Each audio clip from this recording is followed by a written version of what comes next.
Dígwit Corda agus Fáilte Arash Goodie on Clonestar podcast. Hello everybody, welcome back to the Clonestar podcast. I'm absolutely delighted to welcome a very special guest onto our show today. A man with over 40,000 compositions according to his website. It's probably more than the amount of days I've been on planet Earth. You may not realise how much work he has actually done over the years, and more than likely you probably won't be, you'll be completely shocked by how much you've actually experienced. He's worked on shows such as the Fairly OddParents, DuckTales, Family Guy, American Dad, Superman, The A-Team, and Magnum P.I. And this is a disservice to him to only list all of these in his credits. We would know him best from his time on Star Trek with games like Starfleet Academy and Starfleet Command, as well as his stint on The Next Generation during the first 4 seasons with some truly incredible scores. This week, our guest is the magnificent Ron Jones. Ron, welcome to the show. Thank you for having me.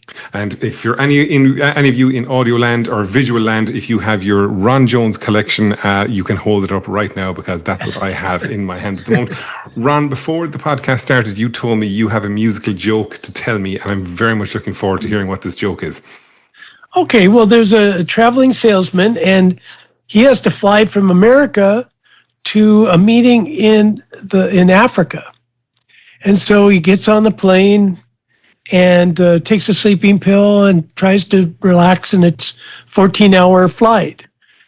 So when he lands in somewhere like in the Congo or someplace like that, as he lands, he hears music. Like when you land, they play music, and it's like jungle drums. It's just, jungle stuff playing.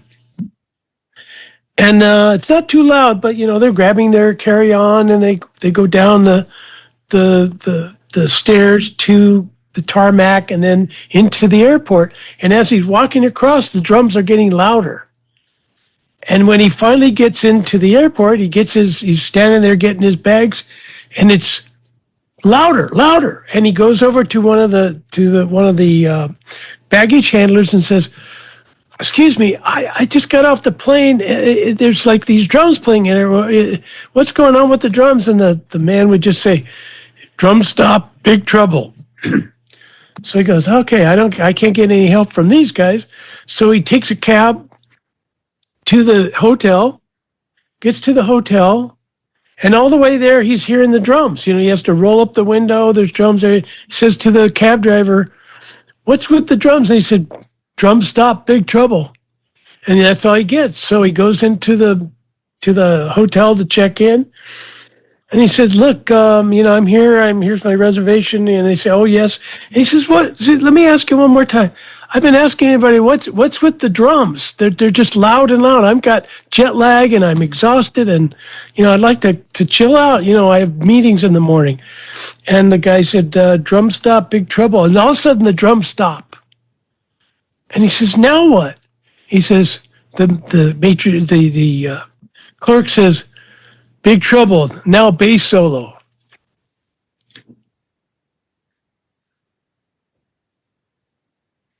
It's kind of a jazz joke. You have to understand that in jazz, like each guy takes a solo. Yeah, and usually the drummer goes way too long, And what's worse is the bass solo. And that was the comedy stylings of Ron Jones. Come back next week for Ron's next joke, which we're all very much looking forward to. I'll be here all week. Be sure and tip your waiter. Ron, where does the story start altogether? Like, your career is ludicrous in terms of like the absolute incredibleness of it. Like, even reading through your bio on your website, I'm just there going like, this interview could last like several days, and I don't think I'd even be able to scratch the surface. Like, did you grow up in a creative household, or where did the creative spark and interest in music come from? Creativity and composing is a life sentence, really. You're kind of born with, like, for Christmas, I would get a toy. It would be like Tinker Toys, Lincoln Logs or something that you build like Legos. And I would build. And I would ask always for tools, things like that, and build forts in the forest. And everybody else, all the kids would ride their bikes. And I would say, "Come on, help me. I want to build this fort. I want to build a treehouse. I want to build a trail." And so I've always been interested in the creative stuff. And I remember I asked my parents if I could take music in grade school, which is, I was like fourth, fifth grade was when they allowed us to learn an instrument. So the first instrument I got at the music store was drums, was a snare. And I went to the lesson and the teacher had bad breath, was angry. I said, okay, forget that. So I took that home, waited another year, and I said to my parents, I said, can I try that again? They said, well, what do you want to do? I said, trumpet. Let's go to trumpet. So I get a trumpet.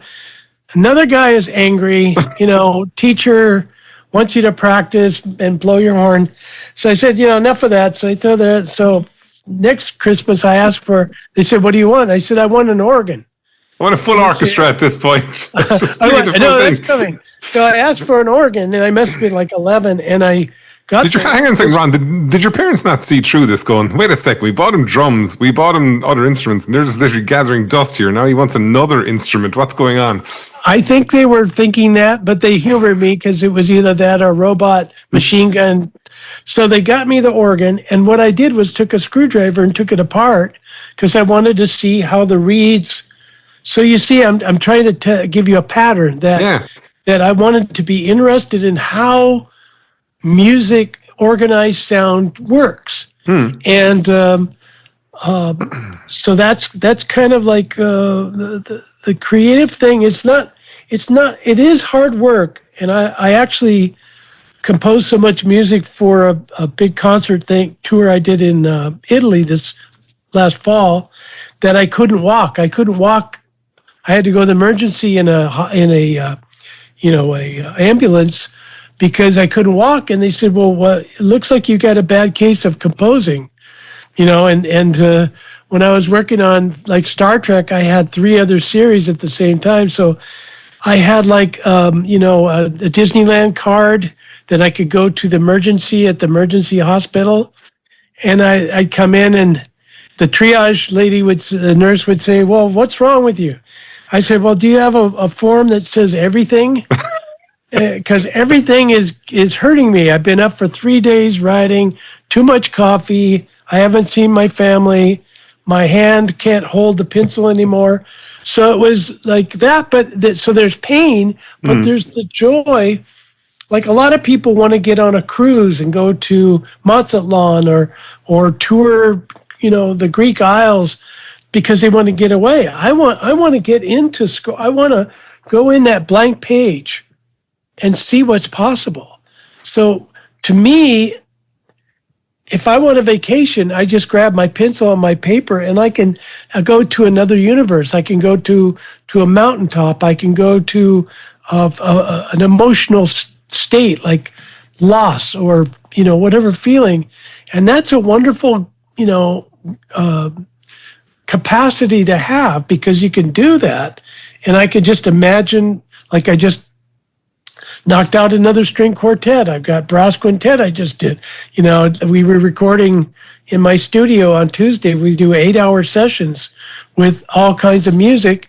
My studio here, I can get in 40 musicians in my own studio. It's like having a junior version of the pocket version of 20th Century Fox.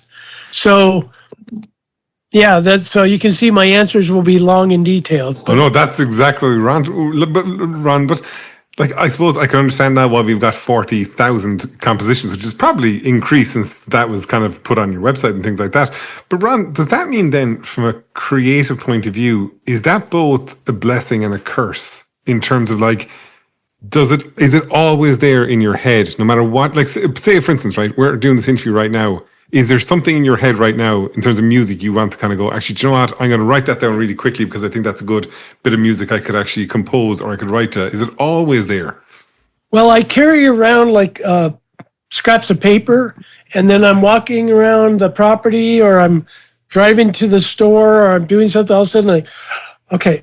And I just got to write down, just not the whole thing, not like Mozart getting a lightning bolt from God, but I just write just something, like the clouds or some, and a couple rhythm things or maybe even a tempo. I've got a time thing on my iPhone and I figure out a click, you know? Yeah. So it comes that way, but it's I don't need much to go on. I can sit down without any thematics, without anything, and write a 6-7 minute piece. And the pieces that need more research, like I did a symphony based on the ideas of Da Vinci. Mm-hmm. I read 20 books about Da Vinci, everything, everything about him. I knew everything about his life and how he used to have cadavers in his loft so he could analyze how bodies worked. He would go get dead bodies and all, I knew the good and the bad about him. And actually, when I do more research beyond a certain point, it doesn't help because music is an abstraction. It's not like a math equation that you're looking for specific numbers, specific things.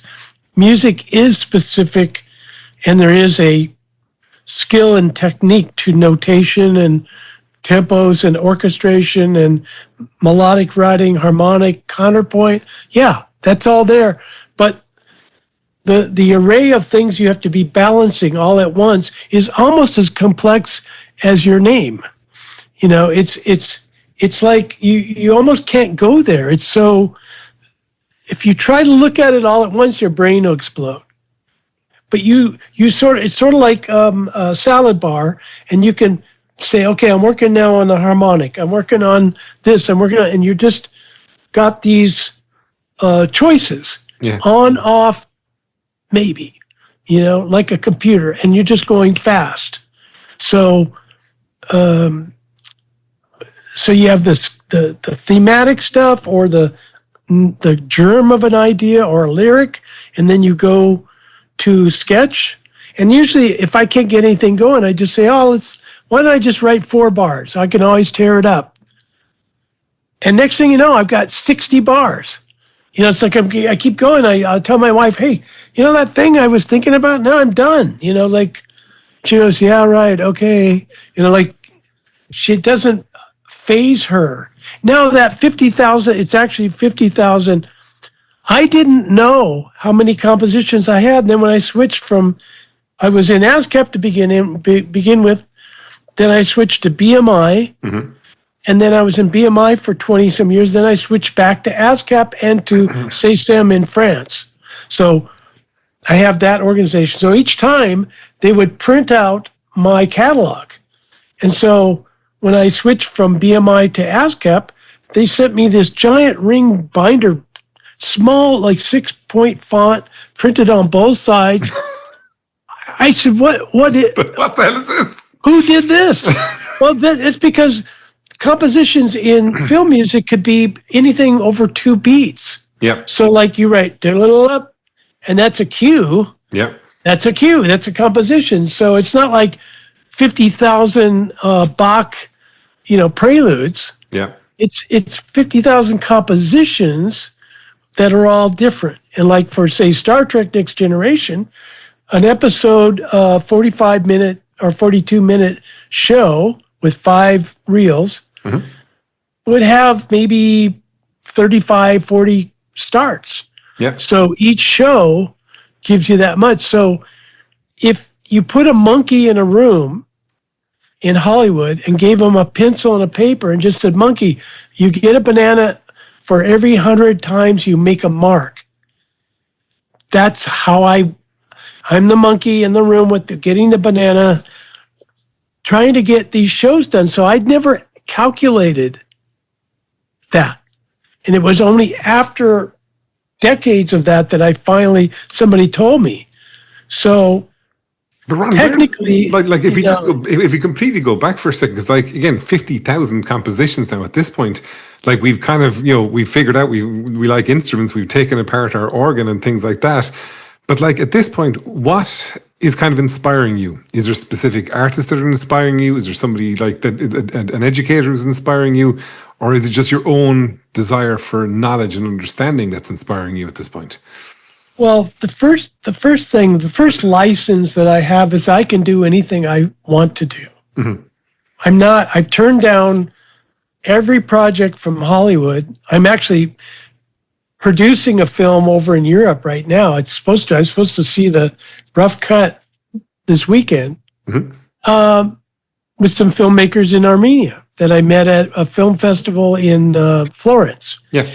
And what was I talking about? I got off on that. We were going back to kind of like what was inspiring you when you were Yeah. younger. Okay, well, I think the main driver for me is to see what I can do, to see what I can learn. I'm still trying to figure this out.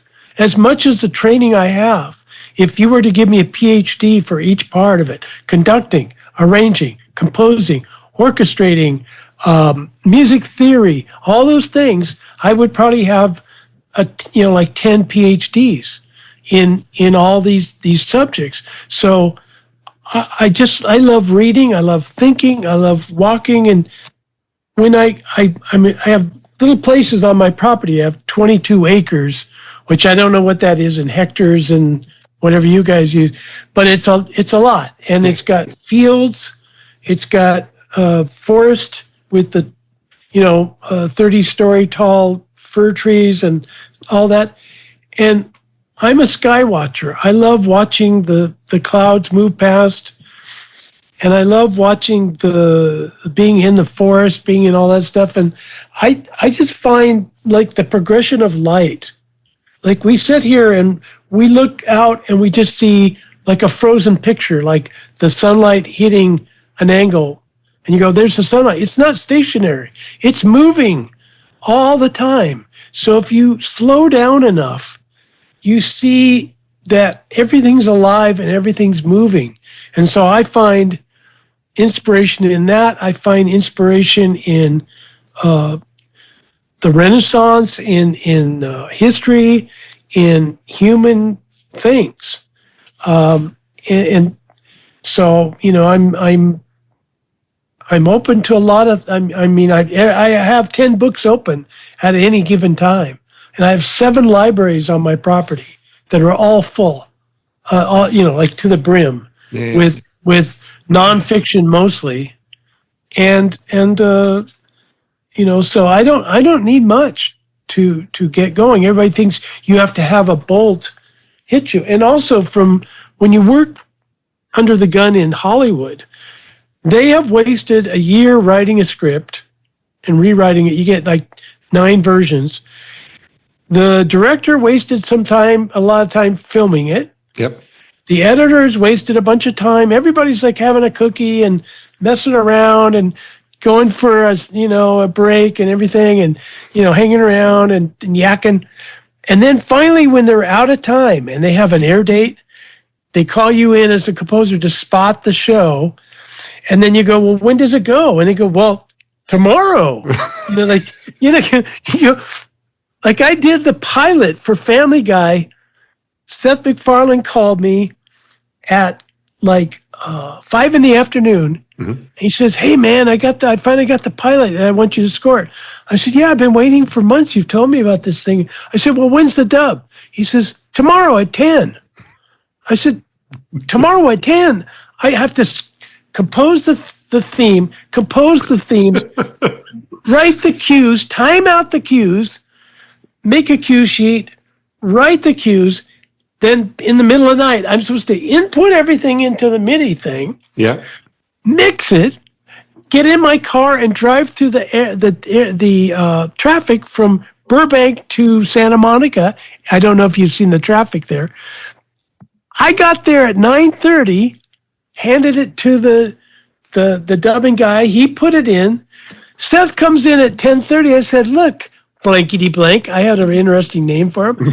I said, you asked me to write the freaking thing overnight because you are too stupid to know that humans need to breathe and take a poop and eat and see their family and whatever. And I wrote that, mixed it, did all that stuff, and I'm on time. I'm early, and you come in late. I'm going, look, Seth, no tacos for you later because I'm.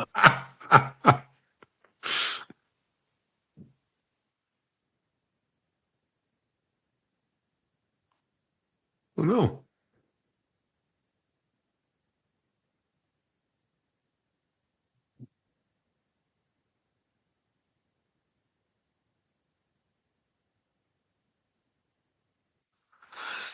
Oh dear.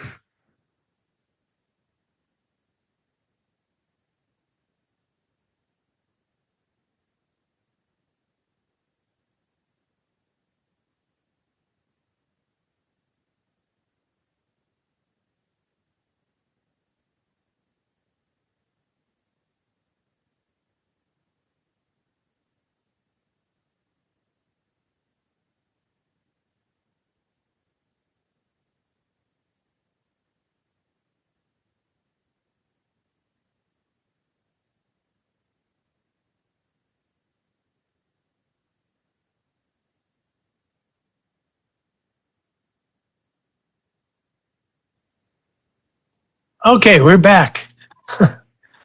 No idea what happened there in that situation. Hang on, I'm just going to quickly note that down because editor Mike will just want to know. What time is it now? It is 21. Okay, oh, it's 21 means in. Okay, that is perfect stuff. Okay, great. So, Ron, we will pick up again in 2, in 1. And okay, so you were saying then Seth was late. You were basically giving out to him, saying no tacos for him later on, and things like that. But Ron, was it a case that like he just knew that you'd be able to do it and you'd be able to deliver on time and all that kind of thing? Well, there's a lot of misconceptions, and even producer, and he's a very well-informed, talented, genius producer, no doubt about it. And he's learned his craft over the last, say, 25 years to where he's probably one of the best ever. Okay, so, and he understands music, loves soundtracks and all that stuff. And he hired me because he grew up hearing my music on Star Trek. So, you know, I have great respect for him, but most of the time, they think that a film or a TV show is a script and filming it. Yeah. They don't. The music is like we're like magical leprechauns that just show up and yay, they can do anything.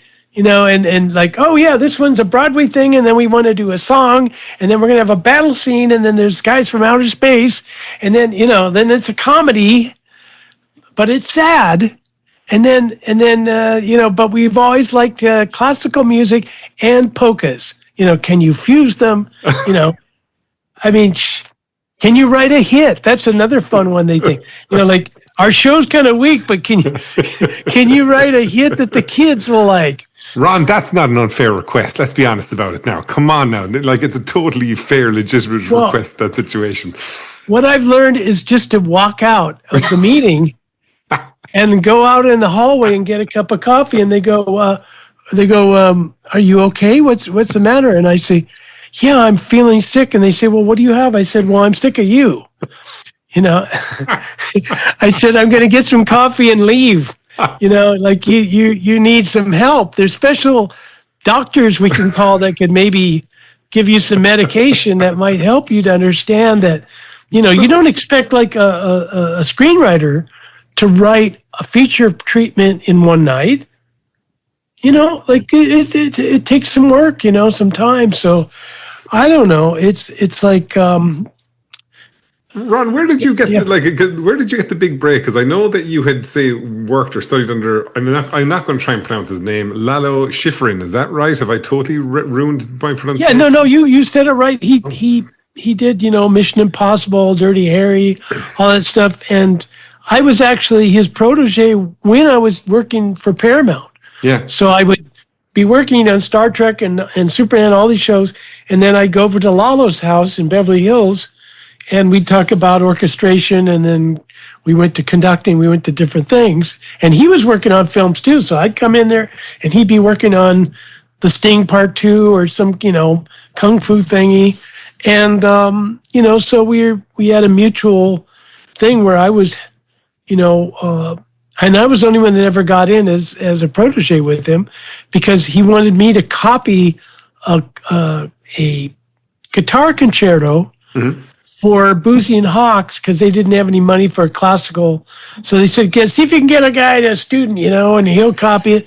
So I copied it. This was before finale and all that. So I'm copying with ink.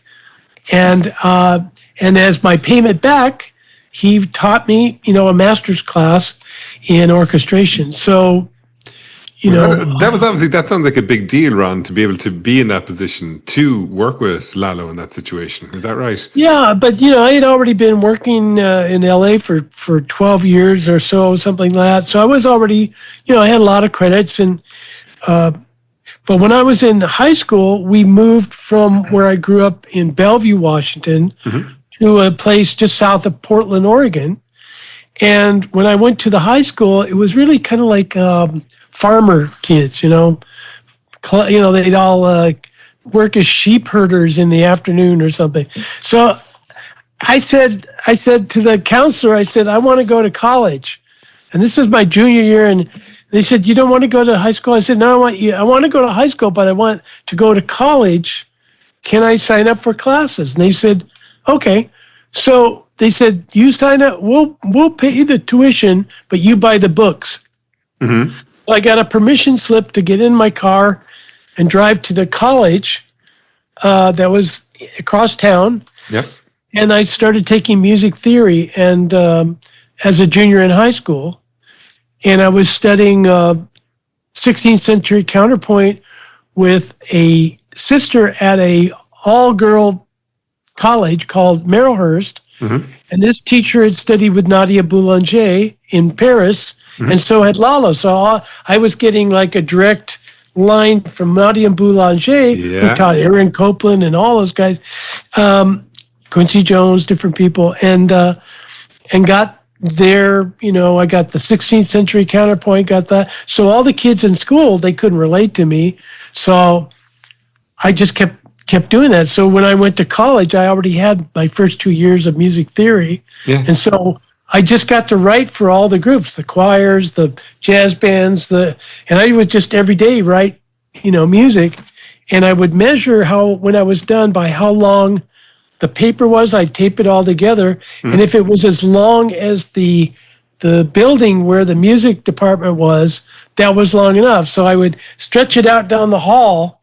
I go, well, that looks about right. Once I would get to the director of the music program's office, the buzzer would ring and everybody would get out of class. I say, don't step on my door.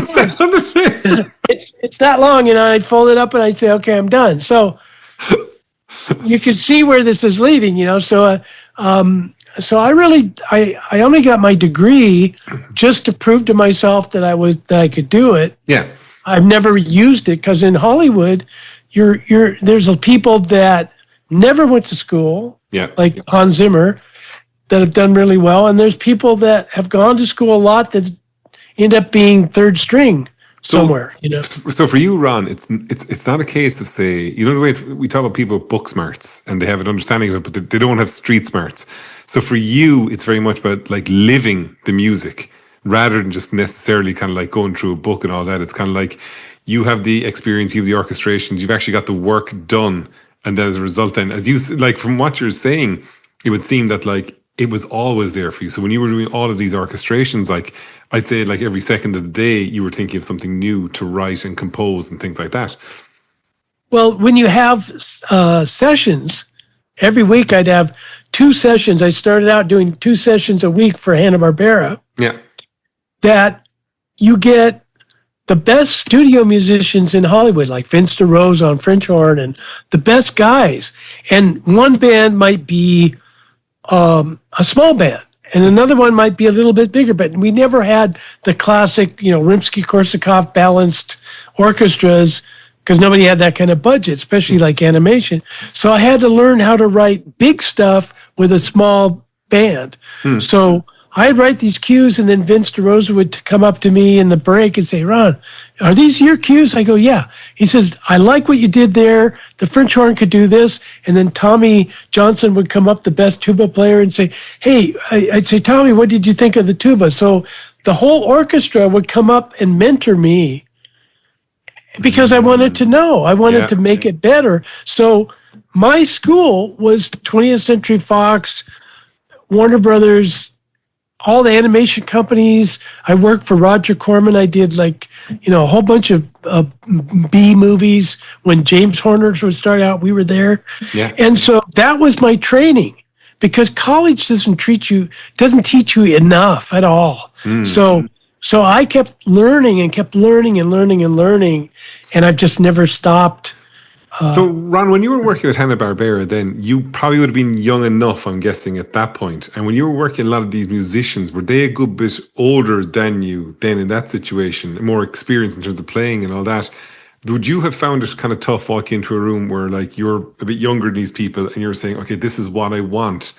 And then, like, as you said, you seem to enjoy the collaborative approach in terms of working with everybody and not necessarily being, say, maybe a dictator about it, saying, no, this is what we're doing. Do you enjoy that collaboration approach, and do you kind of feel you work well with people? I find that I'm one composer that doesn't shout at the musicians and say, oh, you're the worst bass players in the world, to get them to play better. Yeah. I always show them kindness and love and understanding and a mutual bond that we're collaborating here. Yeah. So I've written all this music. It's on the stands. And I go, can you guys help me? Can you help me make this great? And so we read it down. They go, this is pretty good. I'll go, like, instead of, we need another take, damn it. I go, do you think we could do another take? Do you think you have it in you? Yeah. They go, of course. Because when you just use human dynamics, they're professionals. Most of them had their jerseys retired for the best guy on clarinet in the studios, the best guy in the union for this or that. Most of them played with Stan Kenton and Maynard Ferguson and all these big bands and everybody. So if you ask somebody like that, can you play better? They go, of course I can raise it up a notch. So I had this wonderful, relationship. Unfortunately, a lot of them have died. I was the young guy. When I was graduating from college, I was at the, went to the urinal after the college. I had my cap and gown in the music department, and the head of the music department went to the next stall next to me. And I just said to him, I'm going to have my music playing around the world in a year. He says, what a ego, maniac. You're never going to have that. Guess what? In a year, I had my music on ABC, NBC, and CBS simultaneously. So I went back, told the guy, I said, remember you said no way I was an ego? I said, well, kiss my, you know what? I enjoyed that because, the teachers don't know. They know books. Yeah. They got their PhD. They may be a one-trick pony that knows one topic pretty well, yeah. But they don't know it being under the gun in Hollywood. They don't know having an orchestra 2 times a week that you have to bring in music and it has to be perfect. Yeah. They don't know that. So they're uninformed, arrogant about their uninformedness, and they feel that their ego is attacked when you challenge them. So I challenge them by just walking in the room. I don't even have to say anything. Yeah. It pisses them off. So I don't know. It kind of comes back to the phrase, isn't it? Those who can do and those who can't teach. Yeah, and like the Star Trek, if you listen to the music, I was doing 12-tone most of the time. Now, 12-tone is Schoenberg. It's not Mozart. It's not Jerry Goldsmith. It's not John Williams. It was 12-tone because you're in a different planet, a different system. And so I would come up with a row and have like 6 notes that was this blob from outer space and 6 notes, and I'd make the rows. Yeah. And so if you listen to the electronics, the synths, and that there'll be thematic stuff that's, say, tonal, and then all of a sudden it goes into this other stuff. I call it Hollywood 12-tone, which I learned from Lalo. So I was directly applying that, what I learned just then. I was at Paramount doing Fox, doing Star Trek and others, Mission Impossible.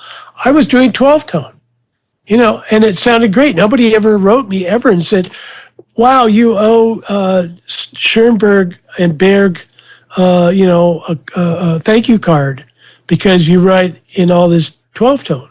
So that's an example right there of being able to I look at it as a tinker toy set. It's a toolbox. So if I need to sound a certain way, I know how to put the toolbox together and how to write for it. One thing, Ron, when I was going back through things here, I was reading something here specifically, and it reminded me of something Gene Roddenberry had said when they were making the animated Star Trek in the 1970s, which was, we're not making a kid's Star Trek, we're just making an animated Star Trek. And I was reading here about your approach in terms of, say, respects the intelligence of the audience, doesn't play down or patronize, approaches scores with depth and sophistication, knowing adults are a significant part of an animated audience. Now, in the types of shows that you were composing in this kind of situation, like how do you do that with the music to not kind of talk down to someone, but to treat someone with respect? How does that come across in the music? Well, I have to assume that, like, when you've talked to any 4-year-old, they're smart. They know what they want. They know what they need. They're, and here this is before they go to school. Mm-hmm. And like when you have your kid at 4 years old, you'll look at him and this kid will blow you away. And you go, this is a little genius, because they come equipped knowing a lot of stuff. And as they progress along, we were built for music. We were built for all these kinds of things. And so I know that when Carl Stallings, when he did music for the Warner Brothers cartoons and stuff, and for Disney, started with Disney, these were feature shorts. There was no such thing as kids shows. Yep. They would show these before the features in the theaters. So they had to appeal to somebody that had been in the Army, somebody that was 70 years old, somebody that's a kid, somebody that. So what if it's that? So if you can't hold their attention, then what's the point? And humor is the highest form of intelligence. Any machine, any AI can go 2 + 2 is 4, but only a human can go 2 + 2 is a banana. We the absurd is our abstract. Yeah. So it's all those kinds of things. So when I got the gig to do DuckTales, which is before I got the gigs to do Mission Impossible and Star Trek Next Generation, I was at a session in Evergreen Studios in Burbank. And I was just sitting on the couch. I don't know why I was there, but they were recording some of my music, a main title or something. And there was this guy, kind of bushy hair, sitting next to me on the couch. And I'm listening. I go, And he leans over and he says, "Is this your music?" I said, "Yeah." He says, "You're very different." I said, "Well, yeah." I said, I don't write music for animation that insults the intelligence of young people. Yeah. And he said, yeah, your name is what? I said, Roger. So I don't know who this guy is. So a month later, my agent calls and he says, "Guess what? You got this big Disney show. They want you. Can you show up, 4:00 tomorrow at the Disney?" I said, well, how did I get that? And they said, well, you were sitting next to Chris Montan, who is the president of the music department. And he was looking for somebody that didn't think a kid show was stupid. Yeah. And so they fired the two people that had done the first couple episodes of DT. Yeah. And so I got hired. And for example, I scored the first episode. They go, "Wow, this is great. It's like Indiana Jones. It's like real." Yeah. I said, "Yeah, they're not ducks. They're kids. And this is Uncle Scrooge. He's a man, Yeah. And there's real guys, real stuff." So they said, the president of the animation for Disney calls me in and says, "Hey, we got this theme. And it's boom, bam, boom, bam, boom, bam, boom. It's kind of dumb. It's cool, DuckTales. We like it. Can you jack it up a bit?" I said, "Yeah." So I went home and listened. And I said, "Okay, I'm going to call the Tower of Power horns." So I called the Tower of Power horns in Oakland. And they were doing a gig, and I said, "Look, I got this little theme. Disney wants me to jack it up." I said, I'm going to write for the trumpet, alto sax, trombone, and no, I think there was 2 trumpets, but like 4 horns. So it went for boom, boom, boom. I went, do that, and it was a B concert. So it was like for the alto sax, he was like in, 12 sharps. It was like, that's the key that the freaking song was in. Yeah. So I flew them down from Oakland. They came to the studio, 2 takes. We got it, sent it. I give it to Disney. They go, "This is great. The adults will love this. The kids will love this because you're not being stupid with them." Yeah. See, like if you're making comedy, if you wink and go, "Oh, I'm telling a joke," it's not funny. No. You always have to pretend like it's serious. Like, the best comic. The straight man, like Leslie Nielsen in Airplane or something like that. Yeah, you don't want somebody with a Ugo horn and a shaving cream to spray at people. You want, that's the stupid side. So most people that at least did animation in those days, except for Carl Stalling, really did not treat it like it was adult, like an adult thing. And the other thing that the animators liked about me, they said, "Look, kids watch the show. So that's great. You're writing music they like and they're entertained. We want them to watch. But it's the parents that have the credit cards that will buy the toys that are on the commercials. So we want the mom to be in the other room ironing, listening to the music. So appeal to the mom that's maybe 30 or, between 30 and 40 who will go out and buy the toys and buy the products." So I said, "Okay, well, that's what I do anyhow. I write for an audience so it doesn't insult anybody." Yeah. It keeps her intelligent. So they loved it because the sponsor said, "Hey, our demographics data comes back and look, DuckTales seems to have more audience that's in the the group that buys Toyotas. So we like that." So that's, those companies, especially TV and streaming, it's a numbers game.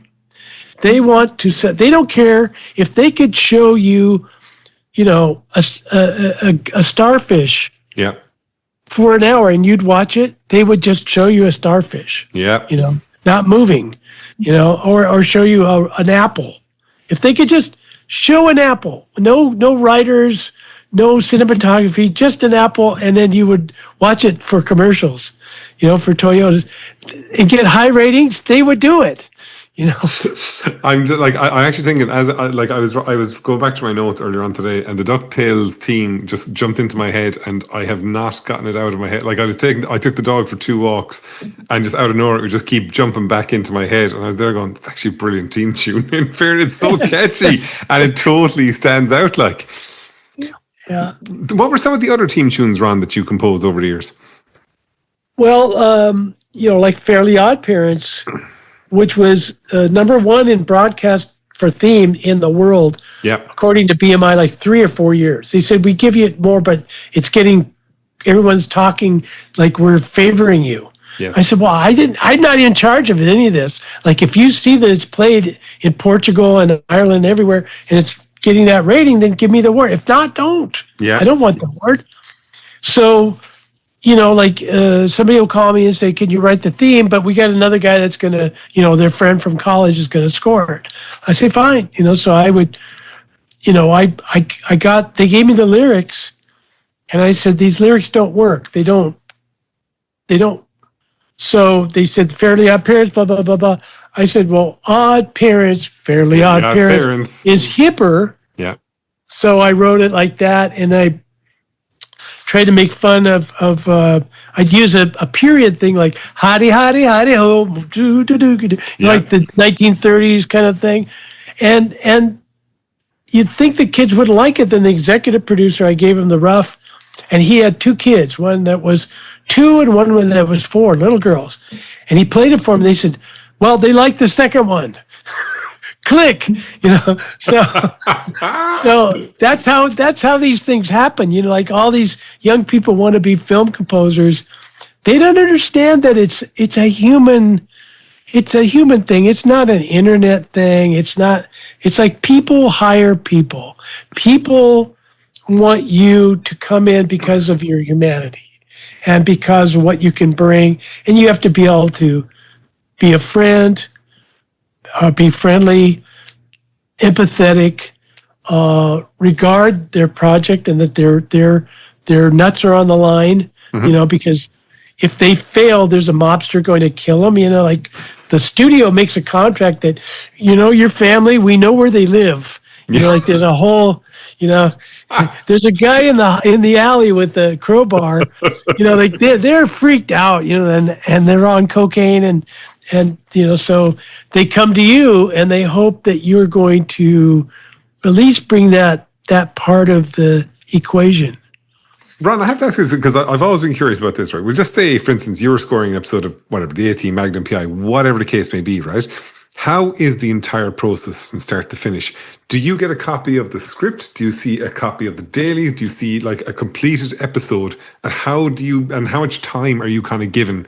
As you said, I know you were like, Seth gave you like literally whatever, 19 hours to get something ready. What is it normally like in terms of, say, putting an episode together? Well, for a lot of the credits that you see where, names like, Magnum P.I. and A-Team and stuff, I was at that point working in a kind of a music staff for Post and Carpenter. Yeah. Mike Post, P. Carpenter. Yeah.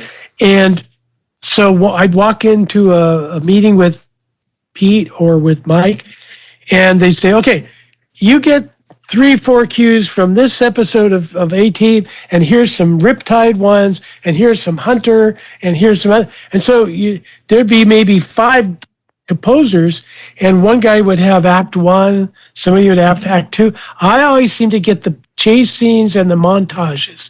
So like, they'd have the bad guys set up a deal, and then for the A-Team goes into their mode of figuring out. I go bum bum bum da da da da da. I do this big 5-minute montages with Mr. T pouring something into something, or something like that. They're making pies or something, and then I get the big battle because I was like the guy that could do. I was like. They kept thinking of me as John Williams Jr. And that's how I tried to live my life, was to be Jerry Goldsmith's illegitimate child and just write. So they let other composers have the easy pads, little lines. But when I got my own shows under my own name, then I asked them, I said, you got to give me the script. I need to see rough cuts. I need to see all this stuff because I always pretended like this was for real. Like, if the world will not respect the process, the art and craft, or what composers do, at least I do. You know what I mean? I can control me. So I'm going to understand this art and craft, and I need that information so I can make informed decisions because and do the story justice as well. The writer writes the show, writes the theme, writes and then they fire that guy or he's off in another room and is not allowed by contract to talk to me. Then they film it and they do a terrible job. Scene 2 has been cut. The lines are different. It was a bad day for lighting. They changed something. So it's not even anywhere close to so they say, here, score this. If I have the script, I can recall that the writer intended this character, this conflict, this thing. And so I would always get secret notes, even on Star Trek, from the writers saying, Ron, don't tell anybody, but thank you for saving my freaking show. Because they worked on that, Yeah. And so I scored what they created in the script. Yeah.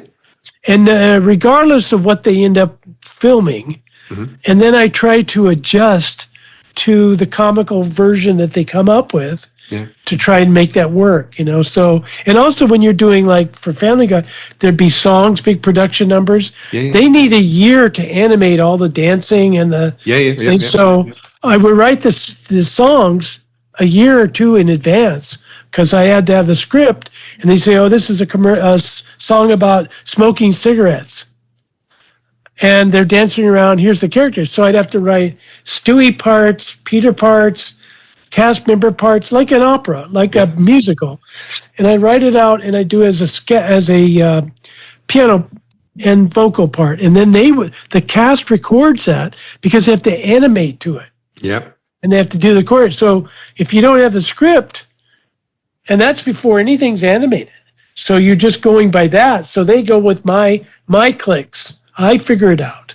So just, during the post-Carpenter era, then that situation, Ron, like, I suppose my question is, if you've got different composers working different parts of an episode, was it hard to maintain a kind of a musical consistency then as a result? Because you do have different people with different scenes. And as you said, you might be doing the montage, the chase and all that kind of thing.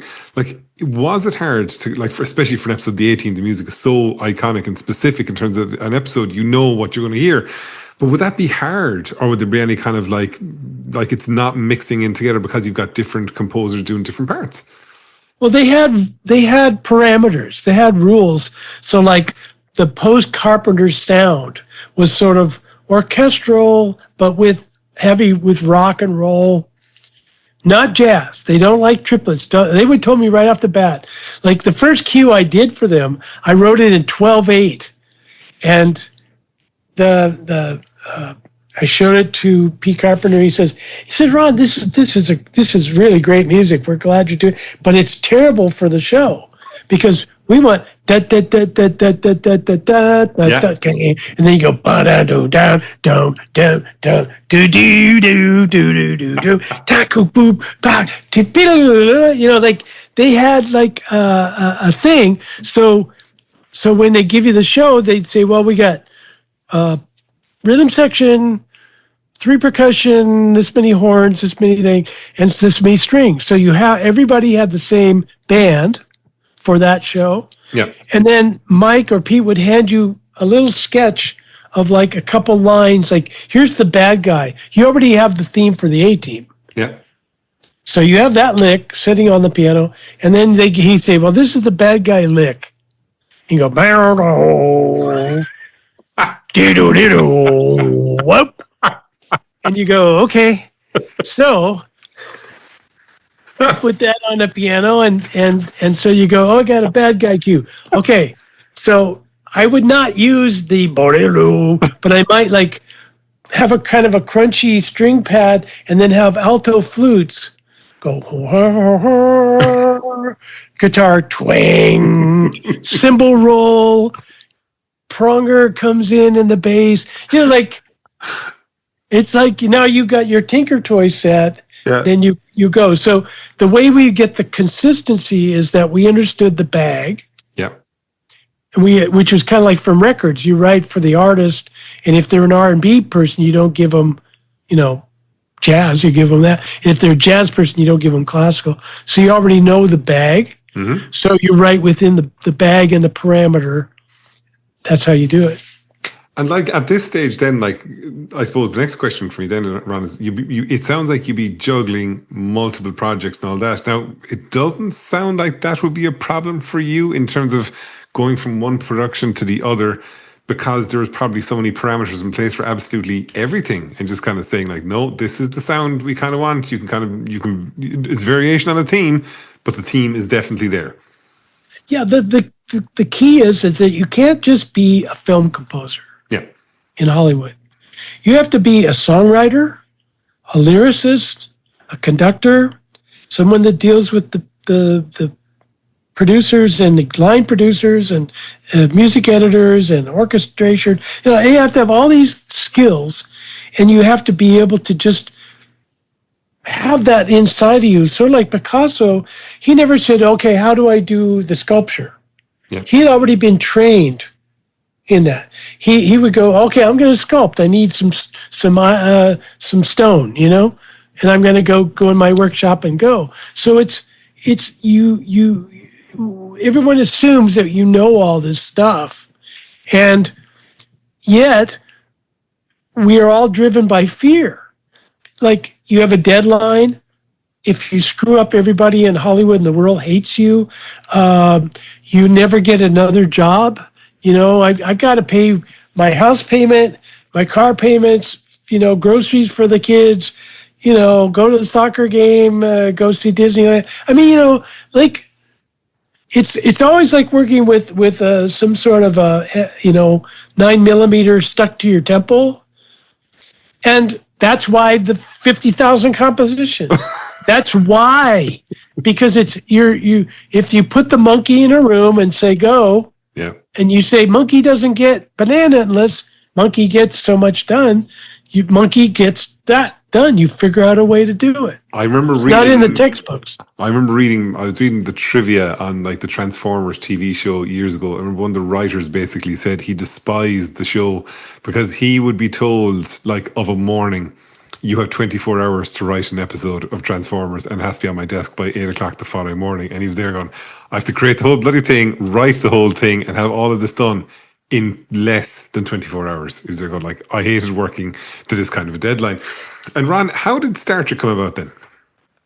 Well, it's funny. I never thought about it because I grew up with the original series. I was a kid up here in the Northwest and there would be this Star Trek came on for a season and a half or whatever it was in the summertime. It was like a replacement series. 1967, something like that, 68. And I said, oh, that's cool. I didn't know they were doing, 25 years later or whatever it was, they were doing another one without Shatner, with all a different group. And a friend of mine that was a session musician had always been one of these guys that heard my music and said, wow, this guy's great. He would play in my different bands and different things. He says, oh, God, we really we all got together and say, we enjoy Ron's music. And we enjoy Ron because he enjoys us. We get him more work. So he said, Harry Lewinsky, who was the music director at MGM at the time, was advising Robert Justman. And Robert Justman, who was the associate producer on the original series, was now one of the executive producers. And he was in charge of sets, the look of the show, and the music. And him and his wife are big opera and symphony people, and they love all this stuff. So my friend Steve goes, hey, Ron, tomorrow I'm doing a session at Fox for a movie of the week at MGM for MGM. And Harry Lewinsky's going to be there, and he's advising the guys picking the music at Star Trek, you should get your shit in there. Get your stuff. So I go, oh, man, but that's like tomorrow. Like, what am I going to do? I don't have any science fiction music sitting here. I have movies I've done. I have, animation. I have all these crazy things. They might pass. Yeah. So I go, okay. So I put together a demo for a couple hours and I say, I don't know. So I go home and I ask my wife, I say, what do you think of this? I played it and she says, it's all crap. Don't play that. She says, forget about trying to impress them about science fiction. Yeah. Impress them with what you can do as far as moving emotions. Yeah. So only pick emotional music that grabs them. Just do that. Because ultimately, the stories are human stories. It doesn't matter that they're in space and they can transport to planets and have ray guns and stuff. What matters is that they have a story. And that story is the same as if you were in a Western or you were in any kind of drama or any kind of thing. So I said, okay. So I just wrote some cool stuff. Grabbed some cool things from different shows. Ones that maybe had like a little bit of electronics mixed in, Yeah. After all, it was the 80s, every electronics and everything. So I took it down there to the session, and my friend in the orchestra said, hey, I'm going to tell Harry you're here in the next 10-minute break. Meet us by the, in the hallway there. I go, okay. So I have this sounds like espionage or something like that. No, it is. Oh no, the CIA was involved. I had a cassette with these cues, and just says Ron Jones on it. And so Steve comes in and says, Harry can't talk right now, but next break. Every union break is every 50 minutes. So I go, okay, well, this isn't going to happen. It's like So you're hiding by the water cooler, waiting to kind of get, the rub of the nose thing. If I rub it this way, he's going to be over in that corridor there. And you Yeah. drop the tape. So at Fox, they had back then a projection room where they'd have the reels for the picture and the music. You didn't go in there, but here he goes, let's go in the, Howard, nice to meet you. Let's go in the projection room. So we go in there. He says, what do you got for me? I said, well, I got a cassette. And we look around the room. There's no place to play it back. So he says, okay, hold on. So he goes in the next stage, like here we're in the music recording, the Newman stage. And next door was these dubbing stages and other sound stages. Yeah. And he kicks this guy out named, I think his name is Hans Zimmer. And he was working on Rain Man. Oh my God, the Rain Man score is brilliant.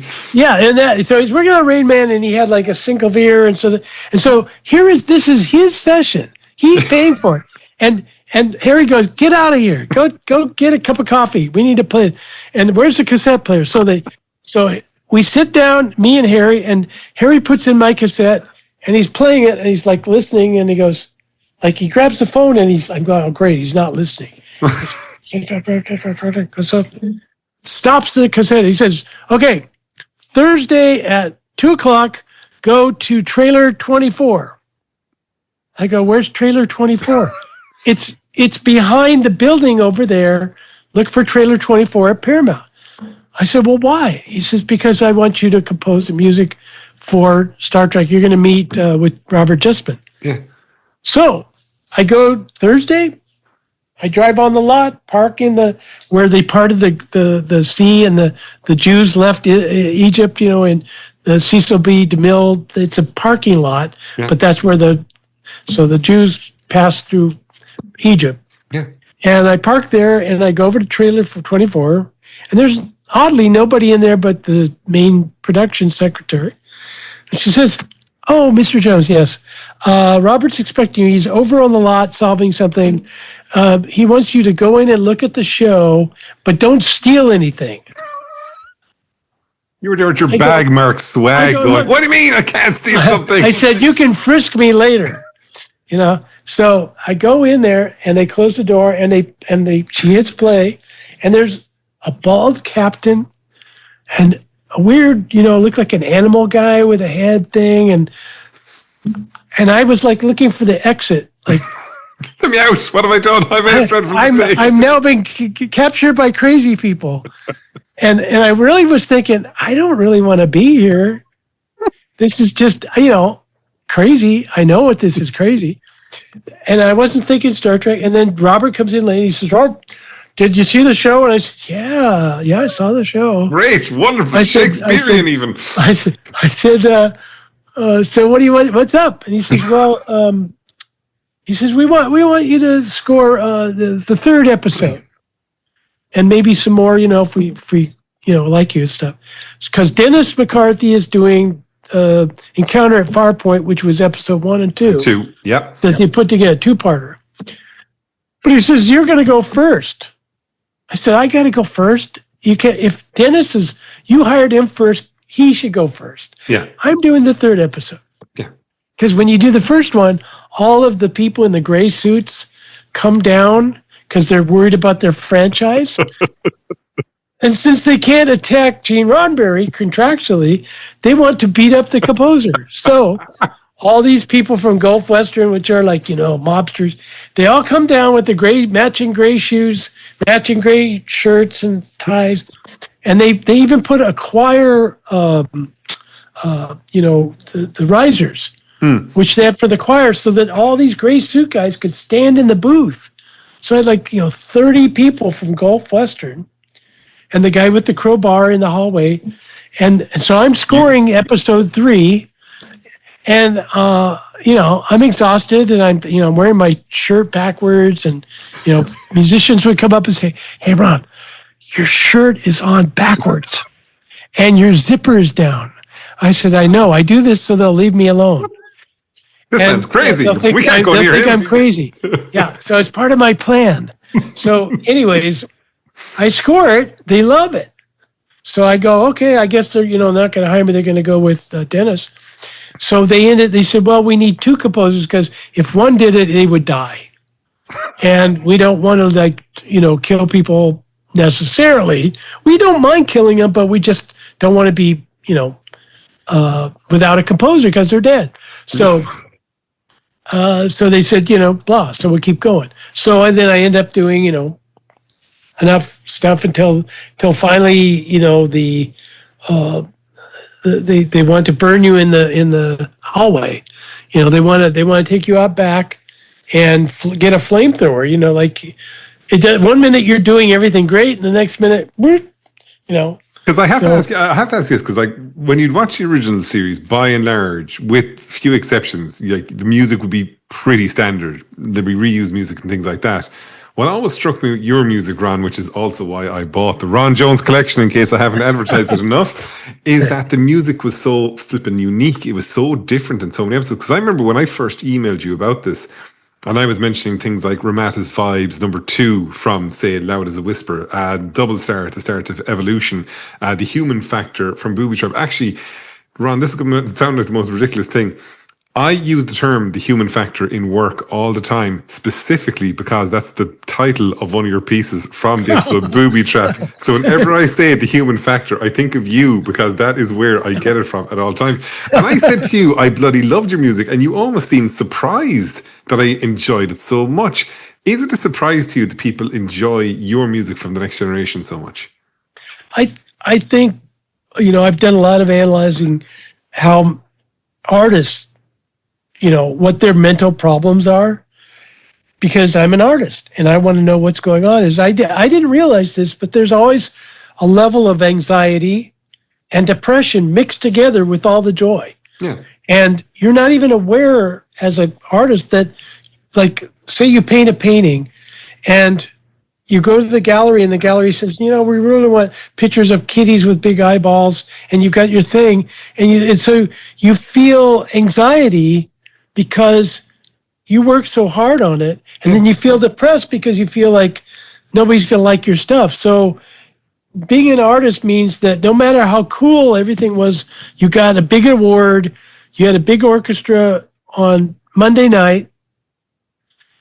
Tuesday you wake up and you start from scratch. It's like having an Etch-a-Sketch, and you just start all over again, and you go, I don't know anything. I'm starting all over again. Nobody likes me. So that's kind of a general check that, we were watching the Olympics now, and all these people are the best, at curling, or the best ski figure jumping, skating, and they flip all up. that, yeah. They all have to deal with this thing that they wake up Monday morning and they got the bronze instead of the silver, and they feel like crap, Yeah. So there's always, when you get people that have a creative thing, what goes with the territory is like what things like Van Gogh, he was depressed. He never sold a painting in his whole life. He only painted for 4 years, and his brother was paying his rent and all this stuff. He couldn't get a girlfriend, so he just one day cut off one of his ears, and I can understand that. And I don't think he was manic or anything, but you get this mix. So when you say, "Hey, Ron, I really like your music," I'm going, yeah. And then in the next sentence, somebody say, "But." I never said John Williams, no. But John Williams, at the end of Star Wars, I really like that too. I go, okay.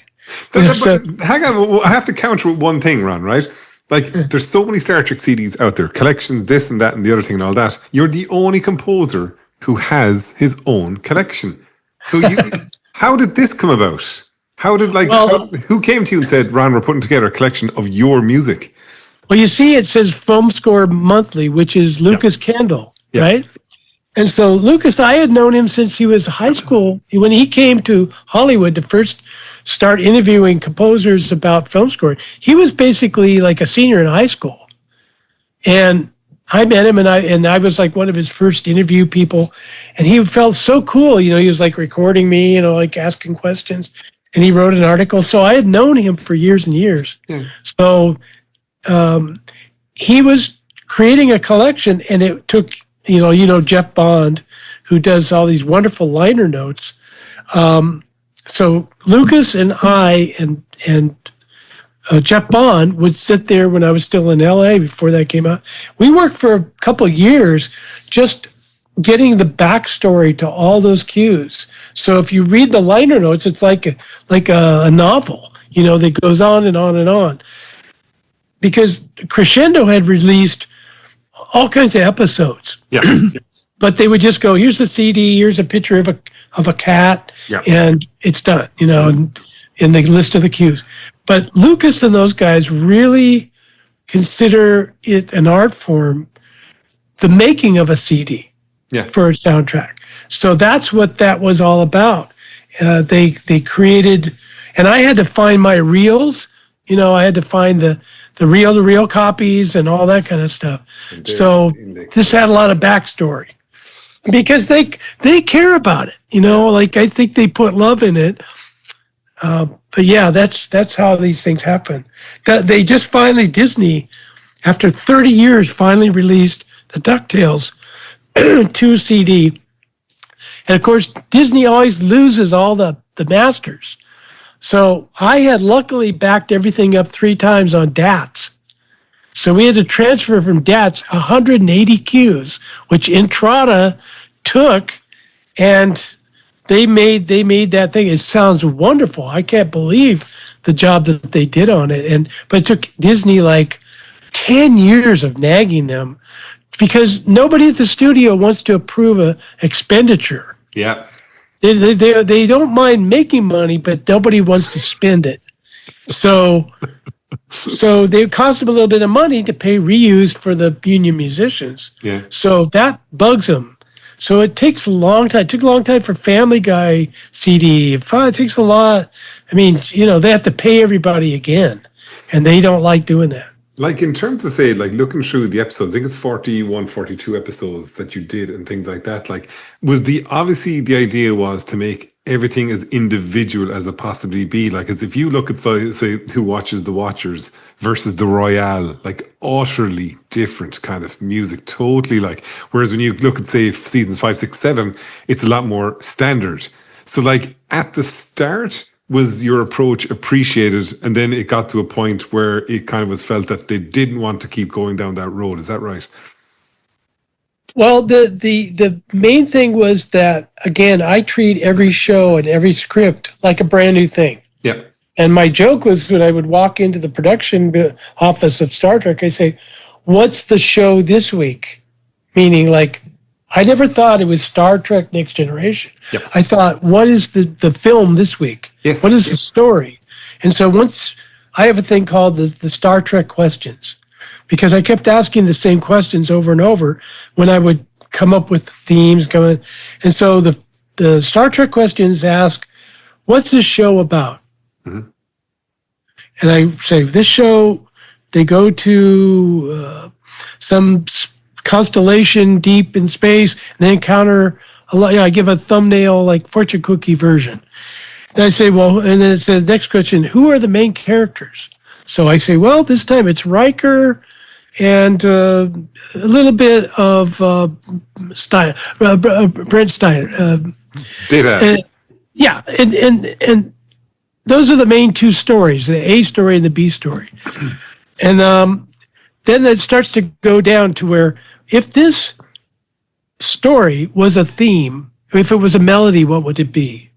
And I'd go over and write a little leitmotif, and I'd say, if this conflict was a story, if this conflict from the story was music, harmony, what would it be? Yep. So then, what if this character was a melody, what would it be?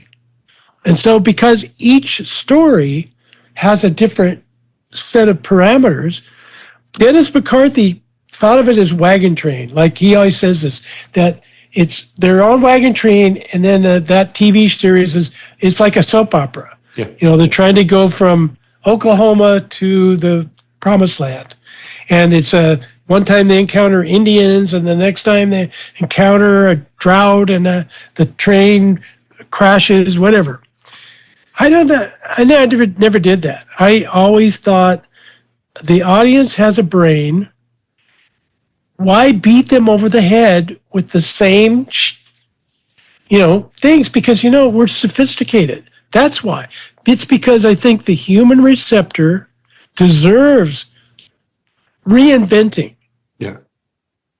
And so while I'm waiting for my timing notes from the music editor who's typing it out, that takes a couple days. I pick my orchestra based on what the story's going to be about. Yeah. And it's different every time. There is no set orchestra, whereas Dennis would have a set band. Right, yeah. So I remember one episode I did, I think it was Who Watches the Watchers, had no violins. Yeah, had that's right. 20 violas. Yeah. And the viola players walked in and they're used to watching where they sit because the violins are the boss and then violas. And I said, no, you guys are the bosses. They go, really? So they got to sit in other chairs and they were like, wow, there's no violas. No violins. So it's like each one was different. And I say, well, I need 6 French horns on this one. Yeah. But that'll cost me because I can't have 12 woodwinds. So, I would, even the orchestration for mine is very different. So that's why each one's different. And I would write a new theme for the Enterprise from season 1, season 2, season 3, beginning of season 4, because the writers evolved, the stories evolved, even the lighting changed from this almost looked like too bright, and it started getting cooler, looking like the feature films. Darker rooms had better complementary lighting. So why can't the music adapt? So that's what I adapted. So Ron, in terms of with this, you are taking an episode from start to finish. How long from start to finish would the process be to, as you said, the first time you're told, okay, you're scoring booby trap, to when you basically hand over and say, that's it, it's done? How long would that take? Well, like on, say, Best of Both Worlds, which was massive because I had part 1 and part 2. Yep. They gave me part 1, which was the season cliffhanger for season 3. So... And I had done a bunch of the Borg stuff, so that was about the Borg. So I was able to continue the idea of Q-Who and the Borg and integrate that thematically and texturally into understanding this big cube called the Borg. Yeah. And so I did that, and so they gave me like maybe 2 weeks. Is that because it was normal? Is that a lot? Is that no? That was bizarre. That's like crazy. So, and then when I came back, the cliffhanger was even weirder with battles and space battles and shit like that. So they gave me, I think, like 16 days or something to do that. But a normal episode would be basically anywhere from a week to maybe 10 days at the most. And Dennis would be doing an episode. They're recording that, they're dubbing that, and while he's doing that, they're getting ready for me, and then I spot, and we just, every week something's being recorded, and they're dubbing, and the shows get cranking out, like 22 episodes a season, roughly. So that's how it works. So it was because of those factors, and Rick Berman always called me his genius, and I would go to the dubs.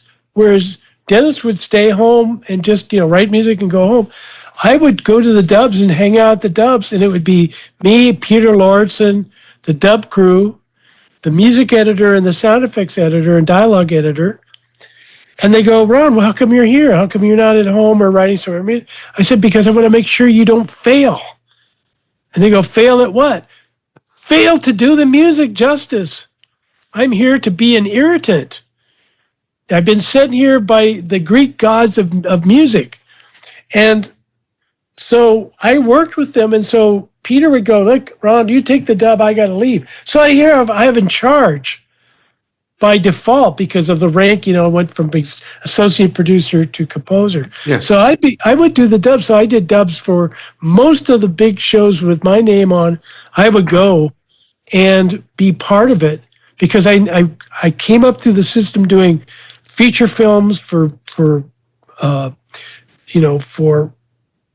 the low budget guys, and Roger Corman and stuff. So they didn't have a staff. So I'd go, there'd be a dub guy with, some beer, and he'd have a, one button that he could move. And so if I didn't come, they would just put the music on the lowest level and just go, it's dialogue, a little bit of sound effects for guns and stuff. And then the music is just like, So even on the dub stage, they couldn't get rid of me.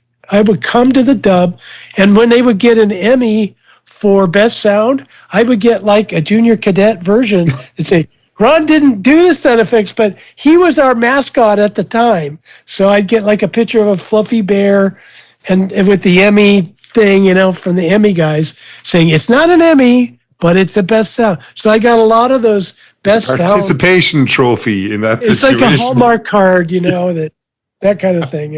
Are you surprised? Thank you for participating. Are you surprised all these years later that the music that you did for Q Best of Both Worlds and all that, like we're now, that was 1989, 1990, I think it was. Like still those Borg cues still exist. Anytime the Borg is brought up, though, that music that you created is still like what we hear whenever we see the Borg. Are you surprised by that? Or do you feel it's a testament to kind of how well it kind of, suited the Borg? Well, I did all that stuff, and then there was just nothing from Star Trek, and then they decided to remaster the Blu-ray, the Blu-ray DVD. And so those people contact me and says, we're going to redo the Blu-ray. We want you and Dennis and Jay and everybody to talk and do interviews, which we did. And they were also upping the special effects, which were kind of funky back then. Like the Way shuttle was actually a matchbox for matches with 2 Bic razors for it really was. And they painted it, made it look good. And you go, it was like a model train set, with the ship. So it was funky. So they redid the special effects to modern audiences. So they said, hey, we're going to show it in theaters. I go, you're going to show it in theaters? That was meant right. I remember the posters when they were advertising that one night special. Yeah, around the world. And so I went to the, not the main premiere in Hollywood, but I went to Burbank to the theaters that had it. And it was in the biggest theater they had. And I was expecting it to be, but they remixed all of the elements and everything. And it was now in Dolby Surround. Yeah. And because we recorded stereo. Yeah. It wasn't in surround. There was no surround invented. So I thought, they did a marvelous job. So I was sitting there going, after about the first minute, instead of kind of cowling, like, I hope they know I didn't, I'm not Ron Jones. I'm an imposter, that they would, laugh at me. But they all went, wow, where's that Ron Jones? I got to go, oh, hi. It's me. Hi. I guess I did that, Like, I was thinking if I could just be anonymous, it would be fine. So yeah, that's it was a shocker because I wrote it as if it was going to be a feature film. Yeah. I never wrote television in my life. Television sucks. Television is not what I want to live my life suffering for. Yeah. If I'm going to suffer for something, let me suffer for making something great. So I always treated every project like this is a feature. Yeah. Every project. So that's what's different about me. Now, Ron, I have to ask you a specific question because I've had to ask this of a few people at times. I'm trying to track down everybody who has ever worked on any episode of Star Trek that focuses on Irish people. So up the long ladder has a lot of Irish people in it. Now, as a musician, it works. I'll give it that. If you were the writer, meanwhile, I would demand an apology to the state of Ireland for what was written. How did you approach the music? How well up were you on, say, the Irish style of music when you were doing Up the Long Ladder? I've got a lot of DNA in me from Ireland and UK and all that whole thing. They point to that. But I do study all these styles. I do study Irish music, and I know a lot of what's going on. I know the bag. I know the contemporary bag. And so when I picked the band, I picked an Irish. I had a penny whistle guy. I had a frame drum guy. So you hear. So it was totally effectively done, as if I was composing, as if somebody called me to do an Irish show.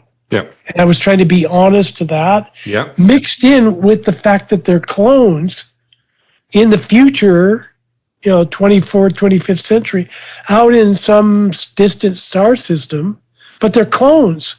And the relationship between, I think Riker fell in love with the girl with the big boobs, and, all the aspects of it. So I really wanted to write, again, not to insult Ireland. I wanted them to go, hey, somebody cares enough to do justice to our stuff. It's not in fairness, it's not diddly eye, and it's not Irish, as we would say over here, and it certainly wasn't Hollywood Irish either. It was. No. It sounded like it was an actual, like a person who understood Irish music was actually putting it together. So, Ron, that is a 2 thumbs up from me to you in relation to it. Thank you. But at the session, the musicians didn't know what we were doing. They thought, is this an Irish album? Like, they didn't even know unless they went over got in the booth and looked at the picture. Yeah. Because they're recording. They go, oh, this is cool. You're doing an Irish album or something? They all thought this was all Irish stuff. I go, well, that's what I was doing. It just happens to be a stupid show. And if it was about Scotland, I hire bagpipe players. Yeah. I hire, I always have to go to the producers. I say, you wrote a show about Vietnam. I need Vietnam stuff. Yeah. They go, well, where are you going to get that? I said, well, Orange County has some groups that are Vietnamese that I can call. So we would call them in. So for the Irish thing, I think I had 2 or 3 specifically Irish musicians that came in. So it wasn't just Hollywood session guys. It was, or if we do a rap thing, I bring in a real rapper. Yeah. That has all the stuff, with the records and the whole thing. So you can't, there's, Coca-Cola says there's nothing like the real thing. Yeah. Same thing in music. Humans have evolved to understand real stuff. We're not fooled by samples. So real people in a room, that gets into the microphone. And Ron, when your time, were you surprised or saddened when your time on The Next Gen came to an end? Well, it's kind of weird, because I think what happened was they were pushing me really hard, pushing me. And they knew I had worked for Disney and worked other Paramount show on the lot and all this stuff. So they were, each production company starts to get jealous, that you're doing other stuff. And Dennis was doing other stuff. He was doing a bunch of shows, and everybody does. A television guy, you're doing a lot of stuff. Yeah. Even feature guys are doing a lot of stuff. So I remember I was working really hard. They gave me this really tough show, and I was already getting very serious. The scores were becoming like Wagner meets Schoenberg in a dark alley with Jerry Goldsmith, merged. And I was getting weirder and weirder and weirder with stuff. And it was all very cool because it all evolved from the simplistic season 1. Yep. It started to understand what it was. So I thought these were science fiction dramas. And so I got to a point on a show where I missed doing 3 cues. And I said, okay, I'll write them at the session. They were just simple, little play on things. They were just simple. So I said, I go da ba da with the French horn, and I'll hold this chord. 5 seconds, we're done. So I get there, and I tell the music editor. He says, hey, look, I see we got these 35 or 36 starts, and I see that the copyist doesn't have the other 3. I say, oh, well, I'm going to write them.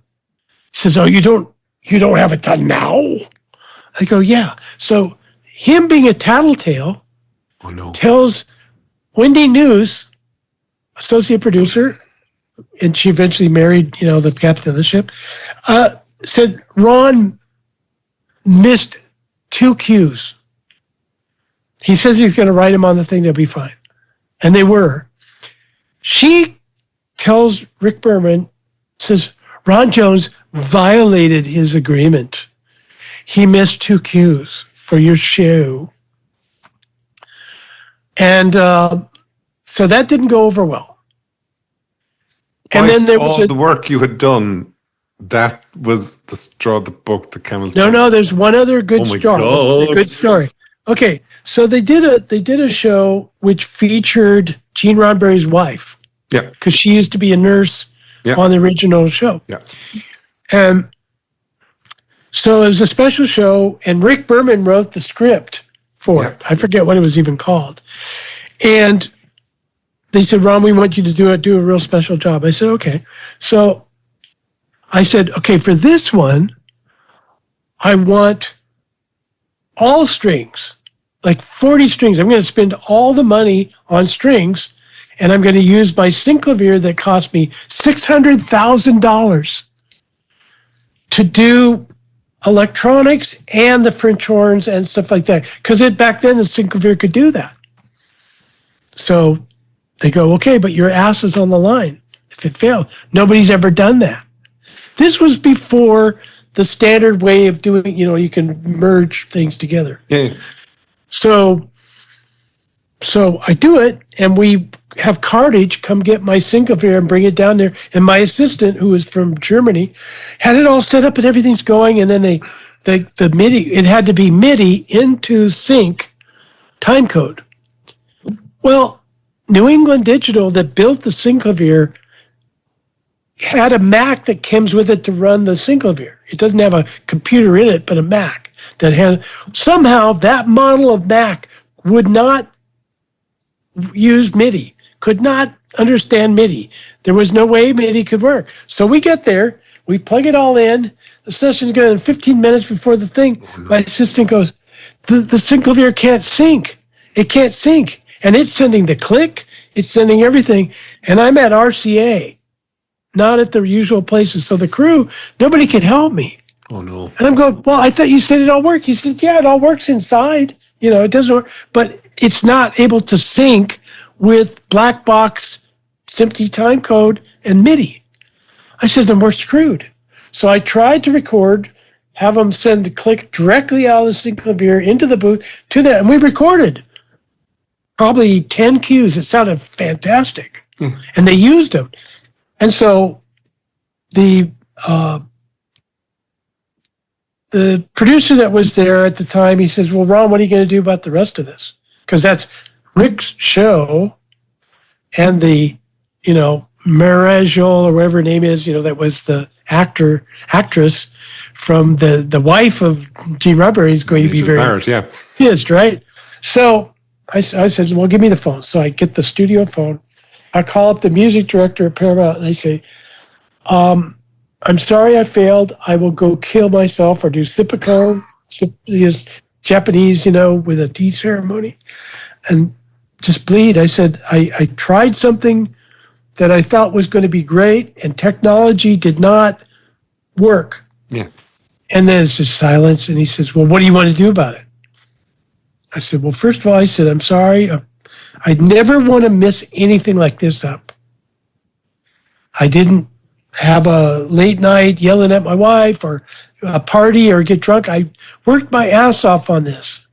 I thought I wrote a great score. I said, I'll pay for another one out of my own pocket. And it costs like $30,000 for musicians and the studio time. So I booked a session at Evergreen. Yeah. Hired 37 musicians myself. Paid the contracting fees, all that, gave it to Paramount, rescored the whole thing, got it done so they could dub the show. Yeah. And so those 2 marks against me, one being human, I'm working, 24 hours a day. I mess up on 2 little play-ons, I fixed them. They're all done, sounded great. And then on that one, I couldn't control the tech. It had never been done. It's like being the first one to be blasted into space. The ship might crash, but you're trying. Yeah. And here I took it upon myself. I said, I'll pay for it. Well, now the accountants, which really run everything, it's not the producers. The accountants go, well, this guy fucked up. We don't like that, so get rid of him. So that's a story that I don't think I've told in this detail, but that's what it was. It wasn't like I pissed off anybody. It was just accountants said, we're running a multi-million-dollar thing. This is the last thing in the door. He dropped the ball. And so with a television contract, you get a contract per episode. Yeah. So they can fire you at any point. You don't get a contract that says, hey, Ron or Dennis, you're going to do 10 years. It's not like that at all. It's like you get a contract for each freaking episode so that they can fire you at any point. So that's what they... So why is the... Like, whenever I read it online, Ron, it was like if you read it online, why you left, it was because they wanted to take the music in a different direction. Why do you think that is out there then as a reason? Well, they were mixed. Because the way that Dennis did it was so radically different. Yeah. So, like, every episode is a continuation. Yeah. And Rick Berman came from doing documentaries. Yeah. So he always thought of music as incidental, is it? Incidental music. Yeah. That it was background. And I was trying to be foreground. Yes. And that the music was a player, it was a character in full support of the picture and the characters and all that work that I do. Yeah. And dub and everything. So,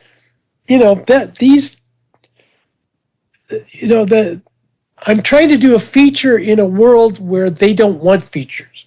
Yeah. This is an assembly line. And the people that work in this year after year after year, they want to just be assembly line because they want to have a life in addition to working 18, 16 hours a day. So they want, can we get this done? Can we get this done? They don't care about quality. They really don't. They can't. They left quality at the door a long time ago. They're all really good at what they do. That's why they're there. So I'm not saying they're not good, but I'm just saying there's this mentality that they don't want to go there. And I've been opposite man. I gave a shit. I give a shit now. So that's why the music means something even at this point. Because in music, you're creating art and craft because it has meaning. Mm-hmm. Music is the only art that you can move all the emotions. There's no connections from the visual cortex to the emotional, where you have your neurotransmitters and the electrochemical information called happy, sad, cortisols, things that make us upset. It all goes through the ears and through our skin. So do you think, Ron, then with your perspective and the way that it is, like obviously like an audience would appreciate that, but in the world of Hollywood, movies and TV, is your thought process, your approach to it, is that almost like an outlier, an exception rather than the rule in terms of do most productions just want straightforward standard music, but then you come in saying, no, it's not background music, it's foreground music. It'll change per episode because we have to tell a story. Are you a complete outlier then in that situation? Yeah. Well, I'm following a bad example of Jerry Goldsmith. I'm following a bad example of John Williams. I'm following those people are the ones that I looked up to.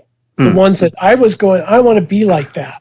Yeah. I want to. In fact, when I would be in the same room I went to a Jerry Goldsmith session, and the music contractor for Paramount was doing a Paramount. I think it was the Star Trek V. Yeah. And he says, "Hey, we got Jerry's session tomorrow." I said, "Can I come?" Like a kid, can I come? He said, "Yeah, okay, I'll give you a drive on." So I go down to, they're recording at Warner Brothers. And Shatner was in the booth and all this kind of stuff. And I sat there and I go out, "Hi, I'm Ron Jones." And Jerry goes, "Oh, you're Ron. I love your stuff for Star Trek Next Generation and stuff. Years ago." Hey, he yells to the music editor, "Get Ron a table." And so bring him some scores. So I'm sitting behind Jerry not in the booth, but out in the room with all the scores, like a little kid, I'm reading this stuff and I don't want to go to the bathroom. I don't want to do anything. And I'm just, this is so great. And when I would shake hands with Jerry, it was like, I'm trembling and I got drool coming down. Yeah. Hey, Darius, it's so good to see you. And I can't look at him. Like I idolize these guys so much that that's what I wanted to do. So I'm that explains a lot about me. Is that I look to them. I just every year I'm studying Palestrina and Vivaldi and Beethoven and Benjamin Britten and Ravel and all these guys. I study all these guys like in a cycle. John Williams will write 3.5 minutes of music every day, and he usually does that by noon. Then he goes to the country club at Bel Air, does a round of golf or walks on the course for his exercise, comes back, has lunch, goes back to his studio, and does counterpoint, does study, writes fugues. That's who I've been following, that kind of cat. I follow that. And so, in college, they don't teach you enough. They don't teach you all these things. So I learned from the hard knocks of scoring and being forced into this. Yeah. I didn't even know classical music until I was forced to do the freaking Smurfs. Because we had to rip off all these composers from Europe from 300 years ago for the Smurf shit. So I learned Rimsky-Korsakov. I learned, pictures at an exhibition. I learned all those things. I get the score and study it. So I didn't really start getting serious till I was in my mid-20s. Because I thought I was going to be doing records, pop stuff, all that kind of thing. And then I got down here, and those guys were so weird. I said, I think I'll do film scoring. I didn't aim at film scoring. I aimed to do records. Yeah. And then records was so bizarre, I just said, hey, woo. And then I found out, film is way weirder than records. Put me back there. And then finally I go, the whole place is weird. Let's get out of here. And don't give them a forwarding address. Go. So, in terms of going from, for want of a better term, almost a bit of a straitjacket on The Next Generation, how many years did you spend on Family Guy and American Dad? 15 seasons. And I started in 1998 doing the pilot. And in roughly 2000, we were doing episodes.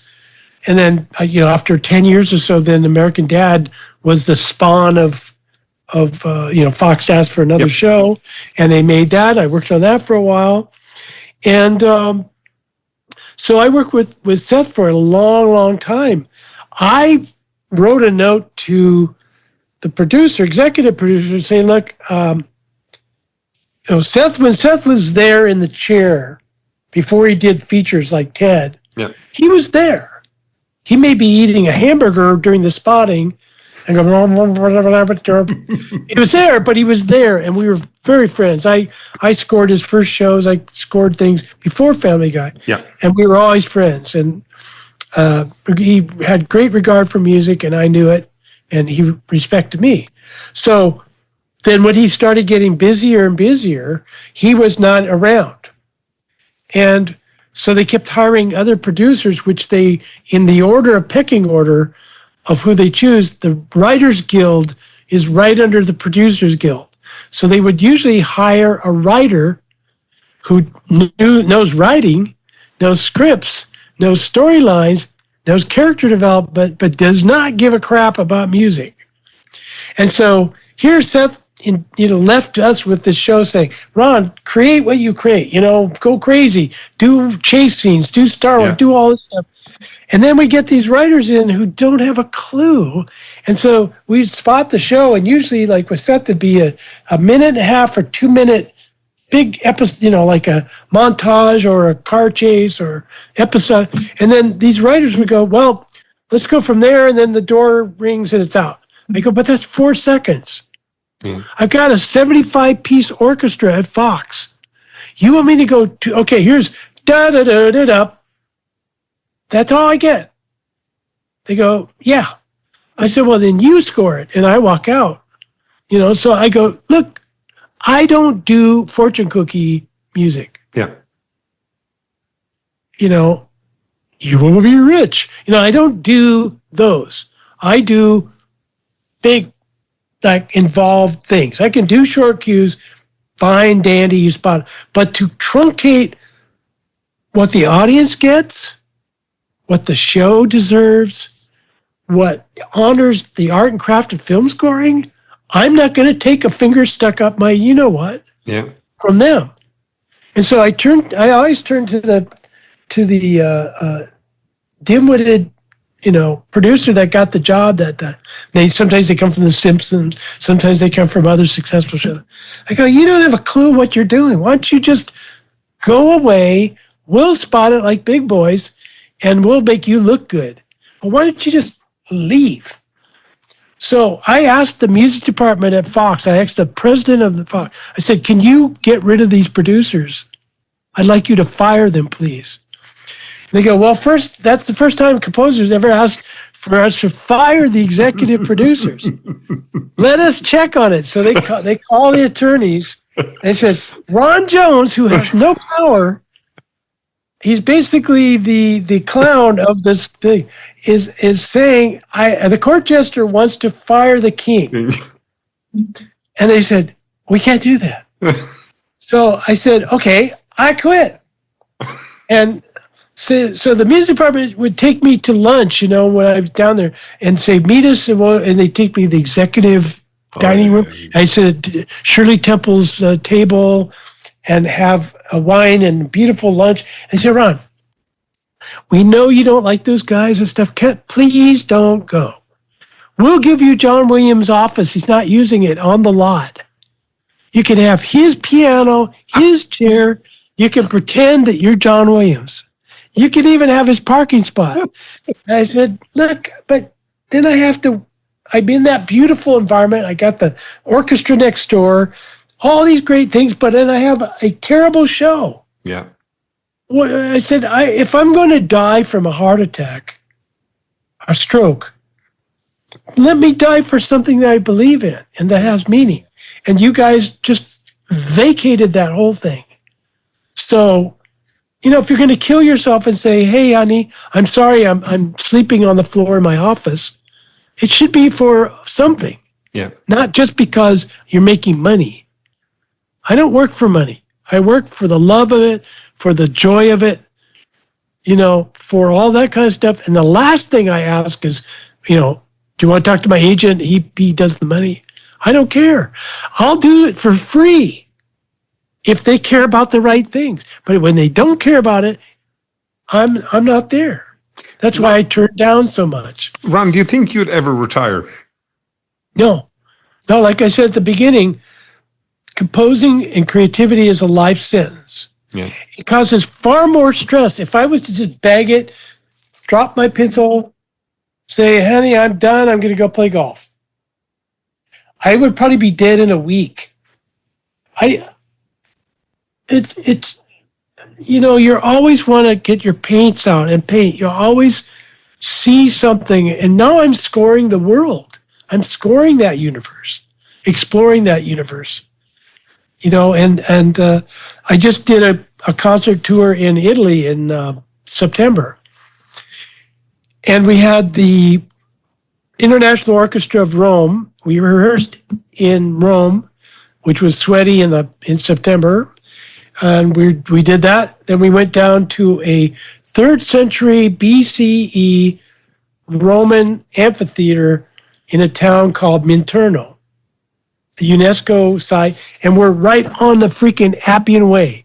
Goes right in front of the stage. And this is where they had the first gladiatorial games. And the things behind there. 1,800 people filled the amphitheater. I had the orchestra and a choir. And we did all this music. It was all Ron Jones. They loved it.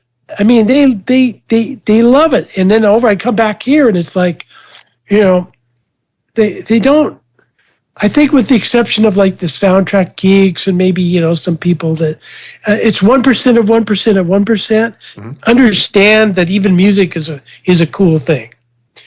Everyone else is distracted with TVs, with the computers. They're spending 8 to 10 hours a day doing Facebook and emailing grandma and all the things they do.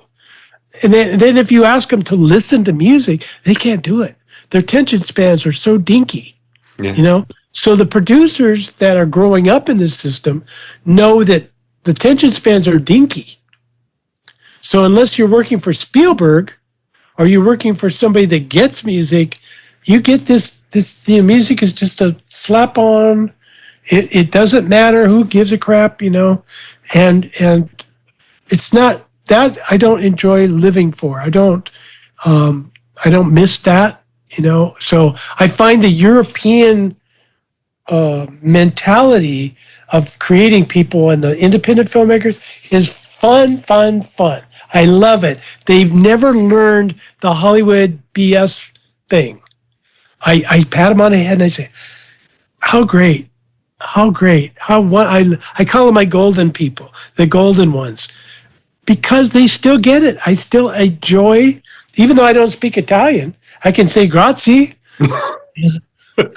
Now, Ron, I'm checking your tour schedule here, but I don't seem to see Ireland on it. When are you going to come and perform in Ireland is my question. Anytime somebody, like if there's a tambourine and a penny whistle, I'm there. I mean, my wife and I are actually looking seriously at moving to Ireland. And, there's a tax break for creative people and everything. And by the time I get paid in euros in France, and it comes over here, I've lost 20,000 euros. Then when I turn it into American money and I want to go back, I lose again. Oh my gosh. So I got to pick up, we looked at a house in Italy, and then I would be close to Ireland. I could get on Ryanair and, be there in an hour. Yeah. So we're looking at Austria, Germany, even Poland, I'll fight the Russians. That's fine. I'll get some drones and explosives. I'll do it. But it's just, and I don't care about whether they understand me or not. I have a ball. The city of Mayenza had a town meeting and they gave me official citizenship to the city council. It was like everybody in the town came and they voted me in. I'm an official citizen because they love my music and I love every time I go there, I weep. You go down the little street and the lady from the hairdress comes out, around the ball, and they hug you and slobber. And then you go, then the guy in the little store comes out, you can't get to your car within an hour. You got to plan that all these people are going to mug you as you go down the street. And we don't have that in America. We do that. Everybody's in steel cages. Yeah. And there's no hello, how are you? If you say hello, they wonder what you want. So, Ron, what's next for you then in terms of, look, you're never going to retire, which is absolutely fine. Do you have specific projects you kind of work out at the moment in the next couple of years? You do? Okay. Yeah. Well, I've started writing screenplays and then I send them over to Europe and they're going to do them. Which I can write a screenplay in the morning. I've done this so many times. I know. I go, longhand, and then I type it up and I say, there it is. And I enjoy doing these concerts. I enjoy, getting out into the world. One project is I've written about 20 string quartets, is I want to start a string quartet that's not a snobby group, that has a composer involved. I'm their fifth guy, Yeah. The Seahawks have the 12th man. Yeah. And so when we do a piece, the string quartet plays, I'm not conducting. And then I come up afterwards, I say, okay, this is our viola guy here, and this is that. And by the way, this is how music happens. This is kind of curated and explained from the composer's standpoint, what Haydn was thinking about, what Corelli was thinking about, what Mozart was thinking about, and do it from a composer, because we're the missing link. You got players, you got music, you got an audience, but the missing guy is the composer. So that's one little project I'm trying to put together. It's really hard to get musicians together anymore since COVID, but I've got a string quartet I'm talking to. And there's one in Europe at the San Cecilia in Rome that's like the best young string quartet coming up. I want to do something with them. And so I'm writing symphony things. I'm writing chamber music, all this stuff. I mean, every week, I did a 3-part thing I call Da Vinci Aspects that has 3 aspects of Da Vinci: his creativity or curiosity, shadow and light, the way he painted, and then invenzione, which is invention.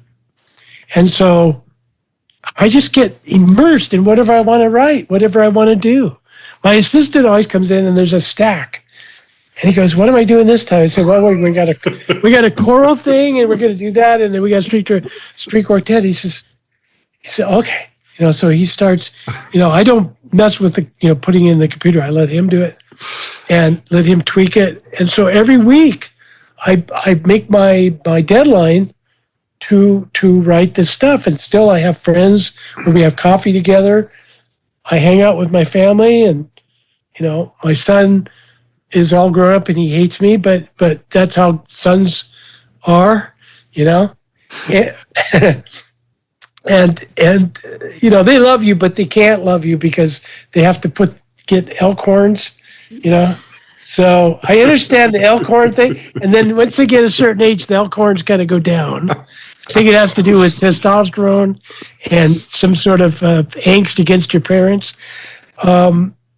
So it's I create. I love just creating and just give me score paper and I write this way with pencil and piano over here and a light. I tell everybody light, a metronome, piano, paper, pencil. I don't use AI. I don't use the computer. Goes in the computer after I'm done with it, and that's only to check the tempos, because you can adjust. I write something at one tempo. We get in there and go, that feels a little rushed. I can hear it because I'm not that great of a piano player. I grew up being a French horn player. So I write sort of trying to be pianistic. I'm not trying to be Chopin. I don't write Chopin. I write for the instruments, which according to the best composers, that's the way they do it. Yeah. Beethoven didn't play it right at the piano. Mozart didn't write at the piano. Ravel didn't write at the piano. None of the best guys. Benjamin Britten never saw a piano in his life. You can tell the piano guys from the other, because everything sounds like the chord was voiced for 10 fingers.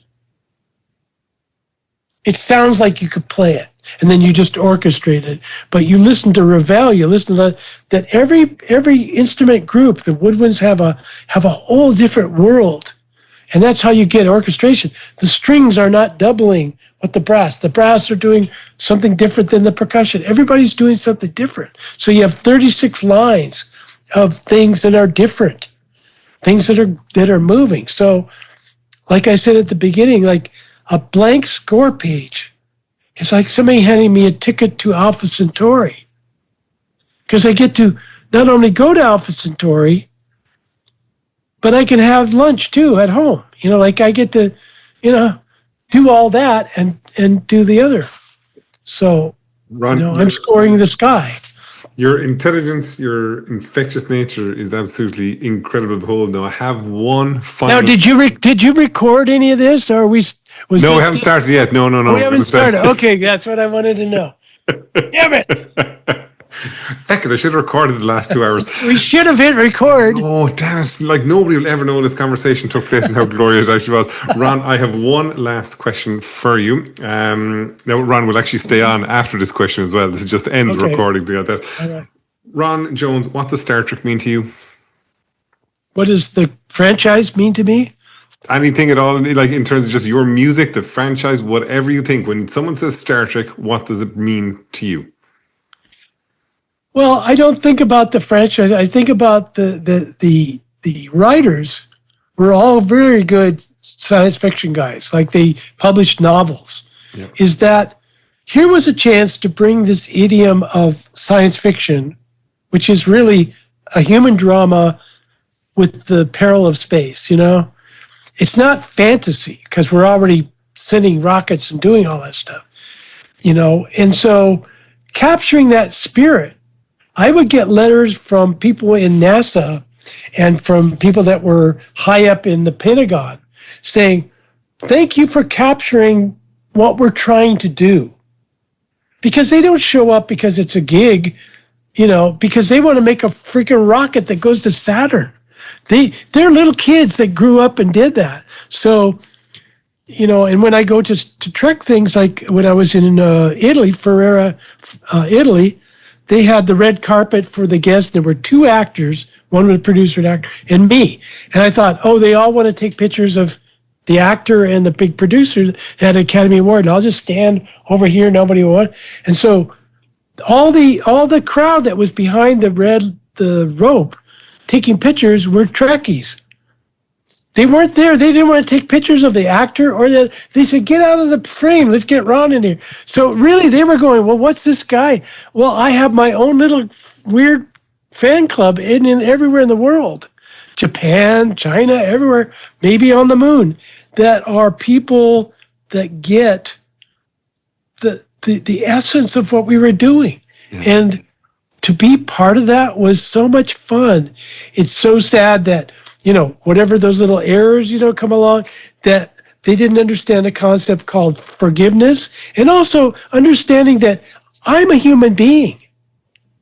Of all those shows I did, I never dropped a note. I never failed a deadline. And then just because one little technology thing was good, hey, you know, fine, if that's what they're going to do. It makes people look good to say, oh, well, this guy's not pulling his weight. So it made them look good. They got a promotion. And I got to be the scapegoat.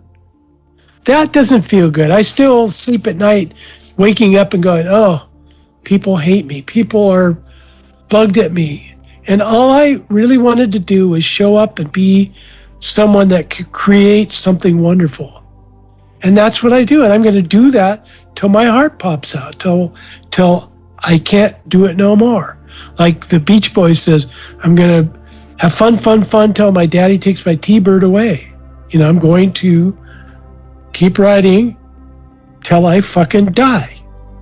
And if people don't get it, they don't get it. I don't care. I just, you know, I rest my case. If it's not good, then fire me. You know, you don't have to use me. I don't answer to anybody. Do you know no composers get to run free? They're either got a commission and they have to suck up to an orchestra or to a committee. They have to suck up to their publisher. They have to suck up to somebody. I get to do whatever I want. Yeah. I'm the only free guy around. So take a picture. This is a free guy. This is what they look like. They look stupid. They have whiskers. They have bad breath, and they're obnoxious. Thank goodness that there's a few of us out there that do this. So that's how I feel about it. I cherish every moment of creating, and no matter how hard it was, how much the blood was spilled. When you climb a mountain, you look down, you say, you're not thinking about how hard it was to climb. You're just looking around and say, I can't believe this, where you got to. And they go, how the fuck am I going to get down? So that's how I feel. I feel like I got up to the mountain and I'm going, how the heck do I get down? You know? Ron, thank you very much for your time, your wisdom, your insight, absolutely all the stories and everything like that. To everyone who is watching, to everyone who's listening, thank you so much for joining us today. We look forward to seeing you on the next episode of the Clonestar podcast. Till then, my friends, thank you so much and live long and prosper.